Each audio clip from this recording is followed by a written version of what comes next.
আন্দোলনটা যৌক্তিক, এটা যৌক্তিক। টিচাররা পড়ালেখা করাইছে, এই প্রশ্নটা সেই আঙ্গিকে আসেনি। এটা যৌক্তিক, কারণ কি একটা ছেলে যখন প্রশ্ন হাতে পাওয়ার সাথে সাথে দেখে যে দুইটা প্রশ্ন তার ভুল, তখন তার সেন্সটা ইয়ে যায় যে না, আমি কি পরীক্ষা দেবো।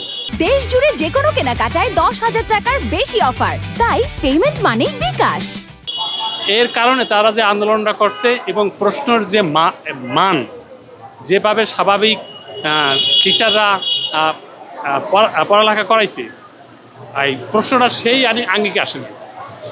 কিছুটা ভিন্ন খাতে ভিন্নভাবে প্রশ্নটা উপস্থাপন হয়েছে, এই কারণে ছেলেপেলেরা আন্দোলন করছে। আন্দোলনটা যৌক্তিক, এটা যৌক্তিক, কারণ কি বাংলাদেশের বিভিন্ন জায়গায় হয়তো বা বন্যা হয় নাই, কিন্তু বৃষ্টির কারণে বিভিন্ন জায়গায় পানিবদ্ধতা সৃষ্টি হইয়া অনেক জায়গায় দেখা গেছে যে তারা এই পানিবদ্ধতার কারণে আসতে পারে নাই। অনেকে কোমর সমান পানি, অনেক কেন্দ্রে পানি ঢুকে গেছে অনেক কেন্দ্রে দেখা গেছে ছাতি মাথায় দিয়া সে পরীক্ষা দিতেছে।